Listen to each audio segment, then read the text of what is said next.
Welcome to Into the Nuance, compassionate, evidence-based pre-med advising. Join us each episode as we unravel the complexities, debunk myths, and explore the many paths to medical school. Whether you're a freshman or a pre-med veteran, we are here to provide informed, realistic, and hopeful advice on your journey. Tune in for interviews with experts, stories of triumph, and useful tips as you continue towards medical school. This is Into the Nuance, and we're so glad you're here. Hello, pre-meds. We're so excited to be back with you. My name is Joanne Snap from My Honest Advisor, and I am joined by my friends Amanda and Doug. Hey guys, I'm Amanda from the BREM Method. And I'm Doug with CASPer Prep. So we were thinking of what's going on right now in the application world. And one thing that I know I've been getting a ton of questions about with my advisees is CASPer and PREview. It's kind of shocking to me that I keep meeting people who are coming to me for the first time and they've never heard of these tests. Like they didn't know they have to take 2 more tests in addition to the MCAT. Do you guys have that experience with people? Like they don't know about these tests? Certainly. Hear it every single day of like, I thought I was done with tests. And, and also they don't know which ones they have to take because sometimes they got to take both. Sometimes they only need to take one. Sometimes they need to take both, the other. But you got to it depends on your school list. And it's a shock to the system when you find out, oh man, 2 more. Yeah. The questions I get, because I'm just MCAT, right, is do I need to study for these? Like, do I need to have a study plan? Should I be buying resources? And I think there's just not a lot of information because they're pretty new, right? Yep. And there are people out there trying to capitalize on this, and they have YouTubers, and now people are writing study books on the preview, which is just absolutely crazy to me. But it's funny because, I know I've told my story before about, my journey, and this all started, oh my gosh, I don't remember what year it was. It was probably around 2012. So a long time ago.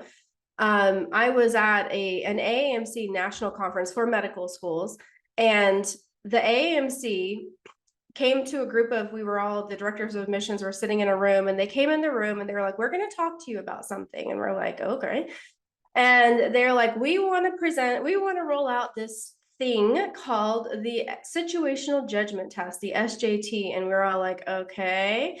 And they're like, this is what we want it to be. And the reason they wanted to roll out the SJT is because they said way back then that they continued to see people getting through the medical school system, getting into residency, becoming physicians, who continue to have, honestly, like behavioral problems, like personality problems. And they said, okay, your interviews are not catching them. We've got to do something else to catch these problems.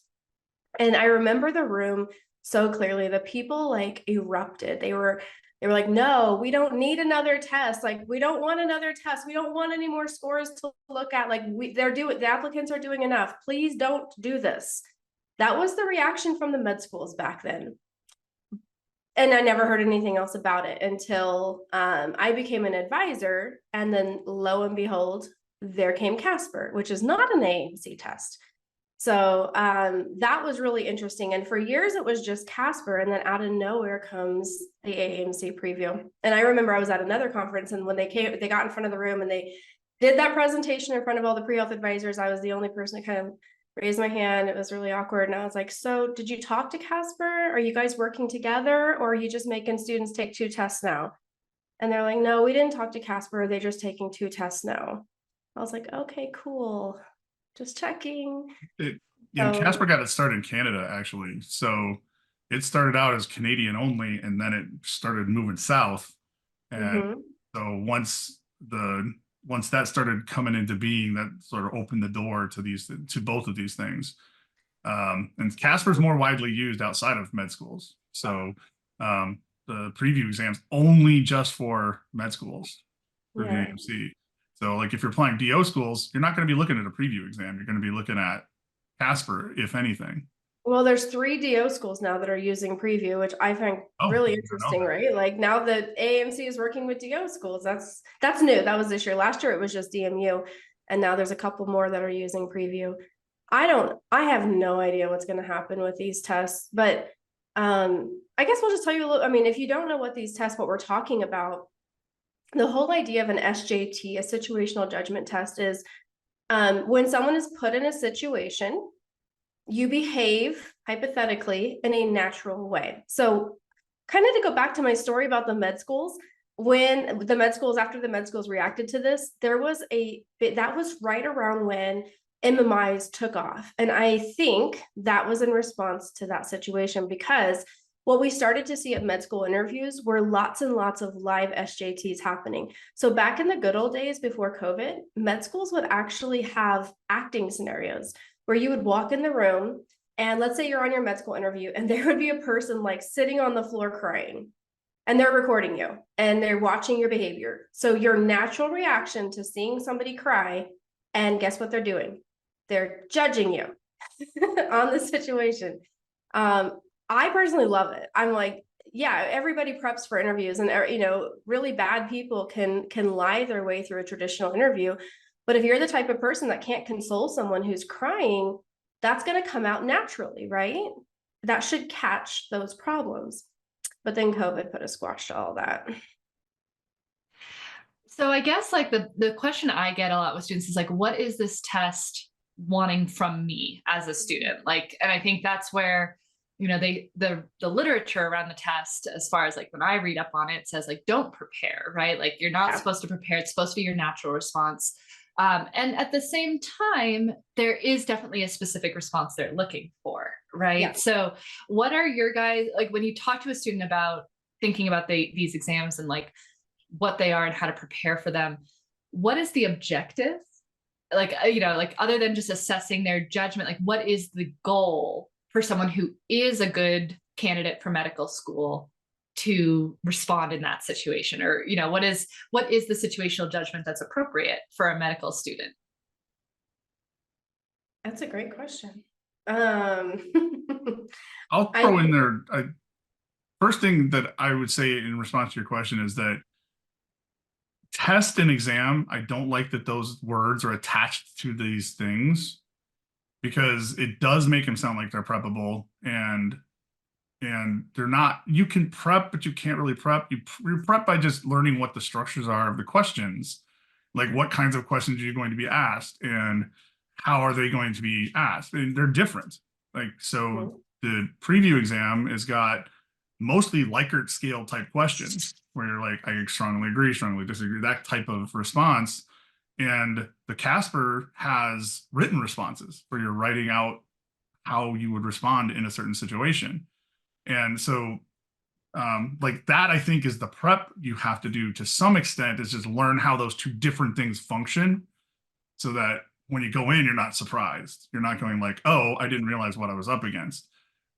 I don't think you need to go to such extent that you're preparing specific responses for specific questions, however. So what do you think, Joanne? Yeah, I mean, the preview has AMC has a really nice book that they put out for a preview. It's 30 questions, 86 pages, and it gives you a breakdown. So you can take all the practice questions, and then it actually explains to you why each answer is the way it is. Now, I do this a lot with my applicants, and what we've discovered is there's no consistent logic. So you figure out like, okay, so when they really want you to try to solve your friend's problems in one question, you're like, okay, cool, all the answer options where you're solving your friend's problems are very effective. And then you'll go to another question and it's like, you would think, oh, they want us to solve this problem. And in that case, it's like, no, don't go talk to the professor. And you're like, what you just said. So it's really hard for applicants to figure the test out.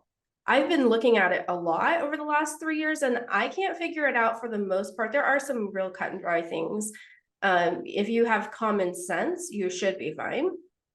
But yeah, CASPer is more of a thinking test. It's more showing how you think through your problems. It's more being able to show empathy by recognizing everyone in the situation, even those who aren't physically there. It's seeing both sides of a situation. So never operating in this black and white world where there's only a right and a wrong way to do it. It's usually best if you kind of hover in the gray and you're like, I can see why this is complicated. If you have to make a decision, then acknowledge what's complicated about that decision. So it's like, I would say it sounds like advice we give is like learn the format, right? Just like any test, you want to learn how the style of the exam is and the timing and all of that. So you're prepared for what you're about to do. But do you otherwise say like kind of don't worry about it? Like just go and have a good time? Or is it something that like you want to spend some time thinking about and doing ahead of time for your applicants? Well, I know there's two different kinds of applicants. There are people who I could say that to, and they're gonna be like, sure, I'm fine. I trust you, Joanne. I'm not gonna study for it, and whatever happens, happens. And then there are a lot of other, a bulk majority of people really can't think about a test and just go into it like that and just be like, whatever happens, happens. Most people are really anxious about it. So they want some kind of preparation. They want to feel prepared. And I think that's where, as advisors, we can say with a huge, disclaimer, I'm not an expert on this test, but I'm going to just talk to you as a professional person. This is what I'm thinking about it, right? This is a prompt. This is what I think about the prompt. This is how I might answer it. I'm not claiming I know the answer, because you don't know, you couldn't possibly know the answer to CASPer. They don't share any information about how they're graded. But this is what I think they might be looking at. I have no idea. So as long as I think we're being honest with students about what we actually can or can't possibly know about it, I feel ethical in that way, being able to help people. But in truth, I can talk to 10 people and tell them the exact same thing about CASPer. Half of them will do extremely well, and half of them will do very, very poorly, hearing the exact same information. Yeah. And so on that note, one of the criticisms I've heard from CASPer, both from my students and from advisors and admissions officers, is that the scoring system is pretty under wraps. And so, if a student's like, so does a student even get their score? Will they ever know how they score on CASPer versus PREview? And what should they take away, if anything, from that? So I can actually shed some light on the scoring of CASPer, because it was like NAP 2 years ago. Where's that? Which, if you don't know what it is, the National Advisors of Health Professions conference. And I talked to the CASPer folks. I like intentionally went in there to try to elucidate something going on in the scoring on that. And it's completely subjective. Literally, that's what the scoring is done on. There's 10 different evaluators for the 10 different questions. There might be a different number of questions at this point, but each evaluator listens to or goes through one of the answers, and they're evaluating all of those for a lot of people. And they rank them on a scale of 1 to 10 on what's the response. And then each of those rankings on those responses is averaged together to make the overall rank for the test, the overall score on the test. So at the end of the day, it depends on the individual that's looking at that. And it depends on, are they being consistent from one to the next to the next? Are they tired of looking at them? And I don't know, it could be part of it too. It's just a very subjective scoring system. There's no way to objectively know what that score is. But the good news is, even if you get a 1, I've seen people get 1s on the PREview or on the CASPer test, and they haven't had to deal with it. It's just fine. They're still getting into med schools. So it's even hard to know how schools are using it. Like, right? If a person that gets a 10 gets in and a person gets a 1 that gets in, what is it? It doesn't matter. So I find it difficult to say that score is being used in any quantitative way, I suppose. And well, for the last 3 years, tell us that either. Yeah, I think the med schools have been pretty open about using PREview for the last 3 years for pure research purposes. They're trying to identify what type of predictive value the test has, and I mean they have to track it over 4 or 6 years into residency even to see what the scores correlate with.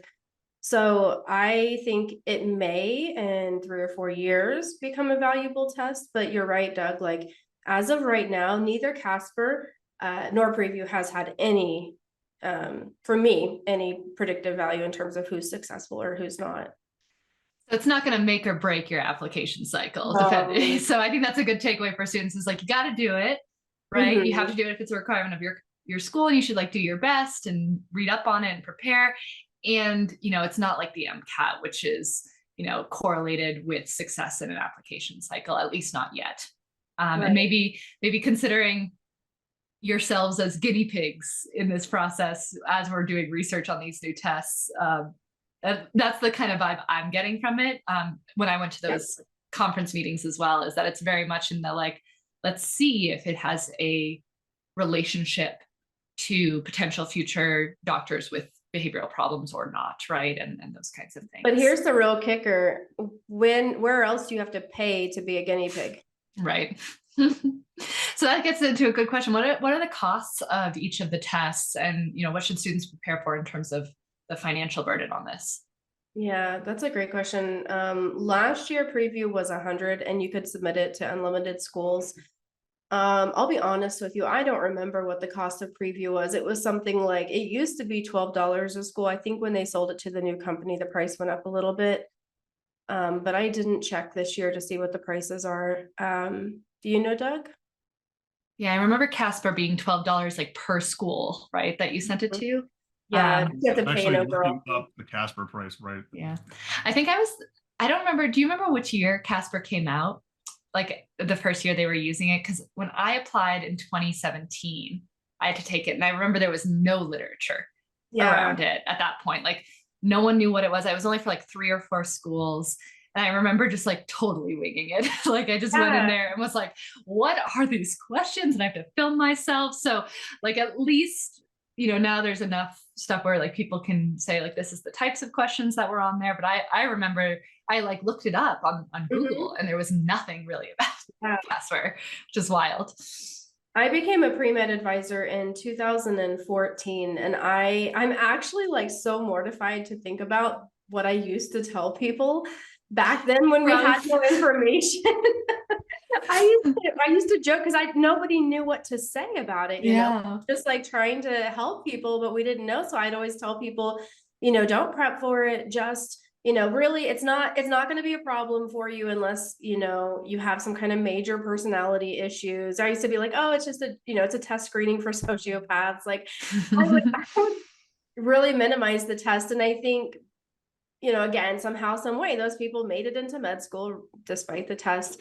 Now, with so much information available, I think the applicants today are way more savvy and way more information and understanding about how things work.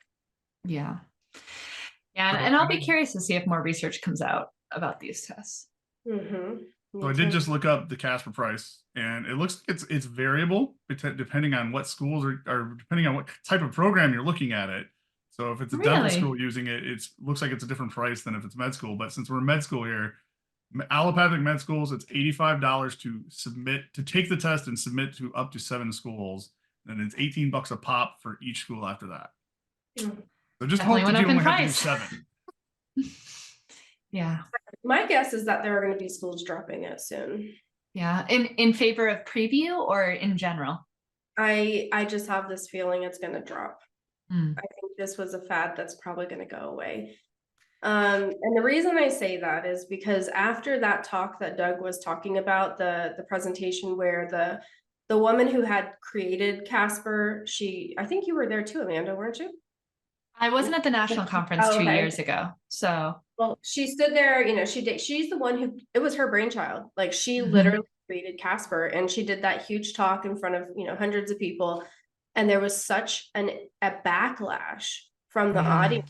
Oh, it was awful. The whole talk was supposed to last an hour, and it lasted like 2 hours because the audience was just unrelenting with wanting explanations, because they told us about the test and then they wouldn't tell us anything about, like Doug said, anything about the methods of grading it. They just kept saying, oh, we have a scientific process, you have to trust us. And we're like, we're advisors. We're not just going to trust you at face value. You see the data information, So anyway, there was such a backlash at that point that the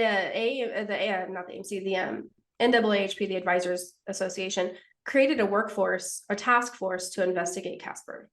Really? And I have no idea what happened with that task force. I don't know where they are with it. But soon after that presentation, it was just a few months later, she sold that company to another company. Now, I'm not saying there was any correlation there. She might have already been in the works. But now we have no information about this new company and how they're doing it. There's even less information than there was before. And so if there was already a task force investigating it, my guess is that right, word on the street is this not a good thing. So I guess that brings to like a more general philosophical question is, do you guys, in your opinion, think that there does need to be some sort of measure of situational judgment, which is, code for, are you an empathic, capable person who's going to be respectful of others? Like, is there a need for that? Mm-hmm. Or in your experience, do med schools generally screen effectively for it in their application process, and this was kind of just like a jump on the bandwagon fad? I think there's a need for it. You agree, Doug? I'm actually on the other side of that answer. I don't think there's a need for it if the interview process was done better. Okay, well, that was I was going to say, yes, I think it should stay in the interview world. Yeah, because number one, you're adding cost to an already costly process. And by just introducing an additional test, or in this case, potentially 2 tests that people have to take. And there's also, we haven't even mentioned it, but there's also Duet and Snapshot that might also be required by some of the schools, which are like, they're little addendums to the CASPer test. I love Snapshot. Even more. What are both of those? So Snapshot, in my opinion, I think Snapshot should be used everywhere. I don't know why schools would not do this, but basically it's like a pre-interview. They ask you a couple of questions and you record your answers, and then the school sees your video. It's like a video introduction, and they get that with the secondaries. So often people's applications, they're just reduced to, their name, their number, and a bunch of writing on pages, but Snapshot brings them to life. So Snapshot, I agree. I think Snapshot's an okay thing, because it's not unlike Kira-ish, but like going back to the cost, though, we keep adding all these costs, making it even harder to, like, a bigger barrier to entry to get into these things. That's one big problem that I think these create. Second thing is, interviews can be designed to flush this out way better and more effectively than an arbitrary subjective scoring system or pseudo objective with the Likert scales like the PREview has. And it just requires the med schools to work on that interview process. And that's where I think we're running into troubles right now, because I think COVID is a big driver of a lot of this, because in-person interviews versus online interviews, in-person interviews are so much more awkward than in-person interviews. Did I say that right? Online interviews are far more awkward than in-person interviews, because you're staring at a screen and you don't know where to look. Are you looking at the camera? Are you looking at the face? Are you looking here? And like all these other things are happening that make it harder for the individual to come across the right way. So, I mean, if I were king for a day, I suppose, I would turn it back into in-person interviews, although I know that puts another cost in there. Well, right? I was about to say, so is there a good solution, right? Right, because I was about to say, like, I had a long conversation with a student. She got into school and it was really exciting. And she's like, part of that is I wouldn't have been able to afford doing the interviews I did. And I was so lucky that they were online, because the school that I probably would have not interviewed for because it was too far away was the one that accepted me. And she was like, I just keep thinking back to, like, if it was pre-COVID, I probably wouldn't have been able to afford to go to the interview. And so I totally get what you mean, Doug. Like, on a one-to-one level, in-person interviews are so much more authentic to that person. But on the other hand, if it's allowing for more equity, right, it's a challenging thing. And then, you can't offer both, right? Because it's apples to oranges, an online interview. They do? Yep. I find that would be so hard, right? To compare an online interview to an in-person, like, it's such a different thing. Loyola does that. They have both in-person and hybrid, and I've had people get in from both. I'd like to think that they are preferring one over the other. I've always encouraged my applicants, if they can afford it, to take the time to go to the interview. I hear you with the equity thing, but I don't know.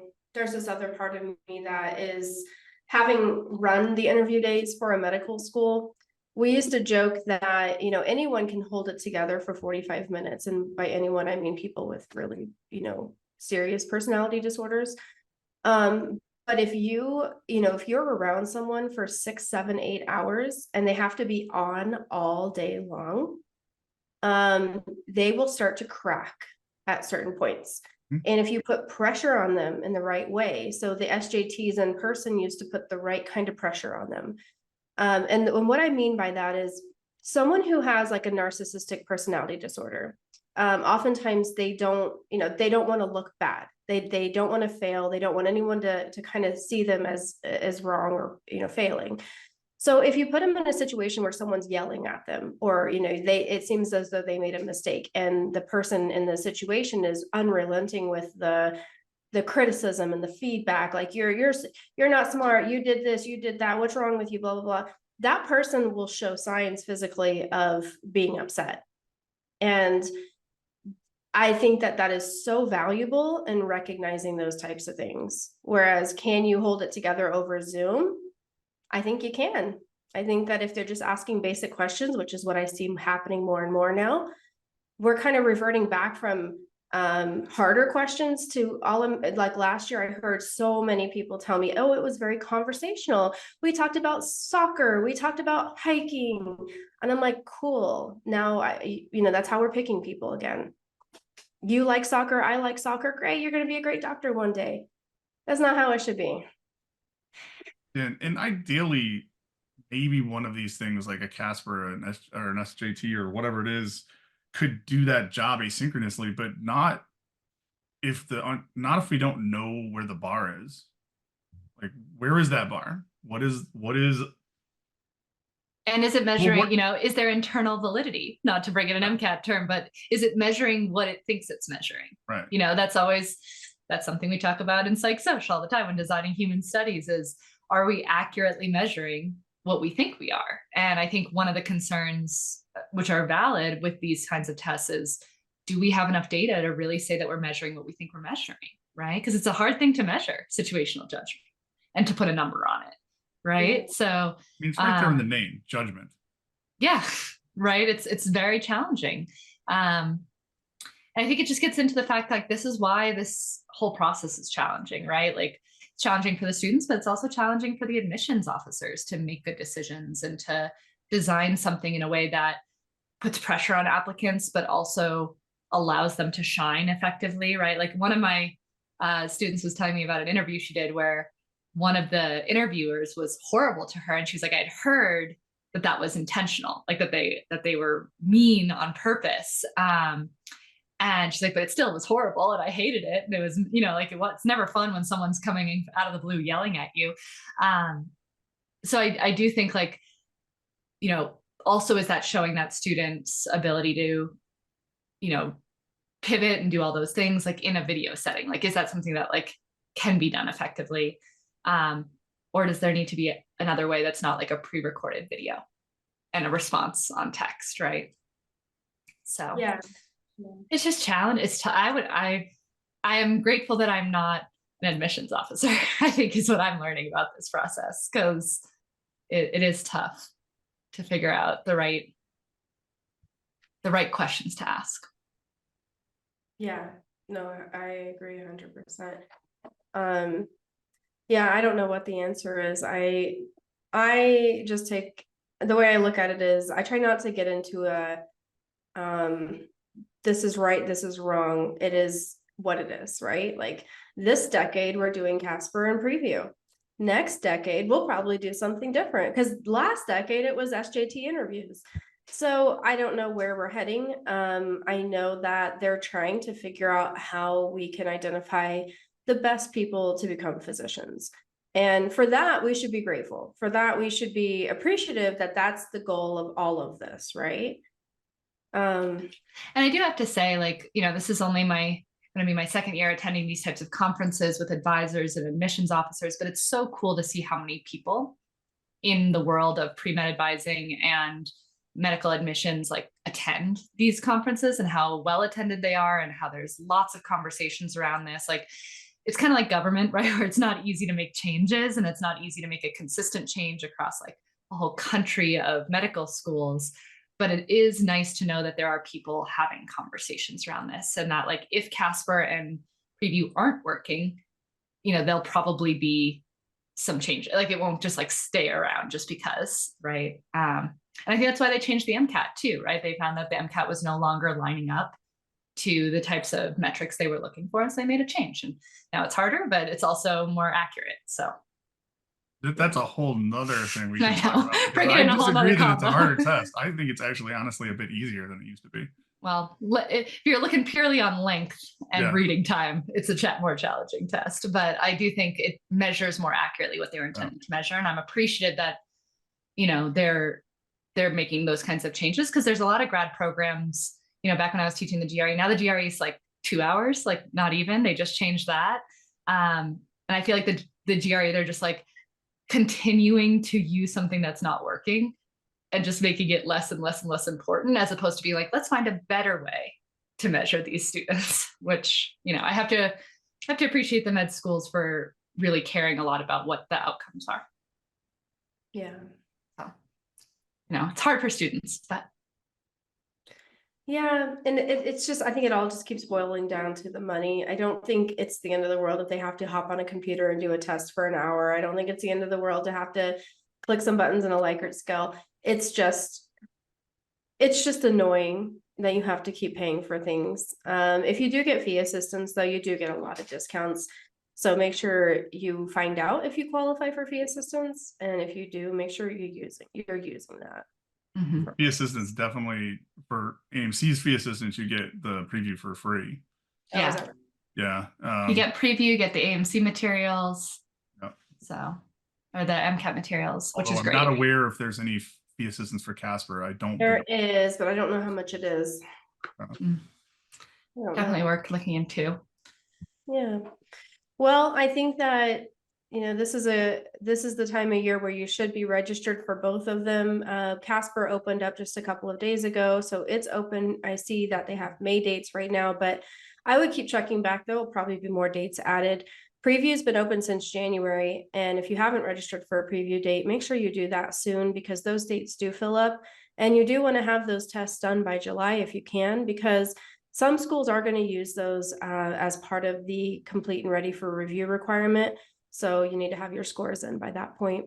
You cannot repeat CASPer. You can repeat PREview, although I don't recommend doing that. Even if you bomb it, don't pay the money and do that again. As we said, right? Guinea pigging a little bit as opposed to move on. It is. But so yeah, for future people, by the way, so we got the dates in line. We're here today in mid-March. So these tests start happening mid-March and beyond in the application cycle. And would you both recommend, like in general, in an application cycle, to have all your SJTs done before secondaries? Would that be like a good goal to have for most students? I tell people it depends on when they're taking the MCAT. If they're taking the MCAT in May, I wouldn't worry about this until after the MCAT. If they're done with the MCAT, then take it as soon as you can. Cool. That's a good, I good piece do of like advice. the idea. I do like the idea of having it before secondaries, because there's that lull. You submit and then you're waiting for secondaries to happen, and that's a good time to sneak this in there before that rush of writing has to start happening in hardcore. Do you guys know if dates fill up like the way the MCAT dates do? They do? Preview, yeah. I don't know about that. CASPer, not as much, but PREview definitely. So get your dates in early, register early, just so you have it locked in. You're not stressing about it. It's the classic AAMC thing. Yeah. Get the date I mean, worked out. Same thing. Side note, has anyone else been confused about why it's impossible to get MCAT dates this year? Like every single one of my students, no matter where they are in the country, has to be on a wait list for a couple of weeks before they get their spot. I don't know what's happening. It's never happened quite. You'll always get a spot, but like definitely for those that are thinking about MCAT, just register early, because it takes a few weeks now to get a spot, which is the first year this has happened. Usually it's just on the coast, like New York, Boston, and like coastal California is usually the only issues. But this year, for whatever reason, I don't know if there's less seats or there's more people taking it or something, but or more people registering. But what I've noticed is students have to tend to be on a wait list for 1 or 2 weeks before they get the date. They will get your date. Wait lists move all the time, but it's a little stressful if you're waiting to the last minute to register. So I guess register early for all the things is our takeaway. Yep. Well, that was a fun talk. And I think that hopefully now you know to plan ahead and be prepared for that. So going forward, we're in March now, April, May, June, you should be very busy with your application prep or studying for the MCAT. We'll keep checking back and giving you more tips on how to get prepared for all of those pieces of your application. My name is Joanne Snap again, and I'm at myhonestadvisor.com and on Instagram. I'm Amanda Brem, and I'm from the Brem Method, founder of the Brem Method at www.bremmethod.com and also on YouTube. And I'm Doug with ICOSA Prep at www.icosaprep.com and also on Instagram. All right. See you guys soon.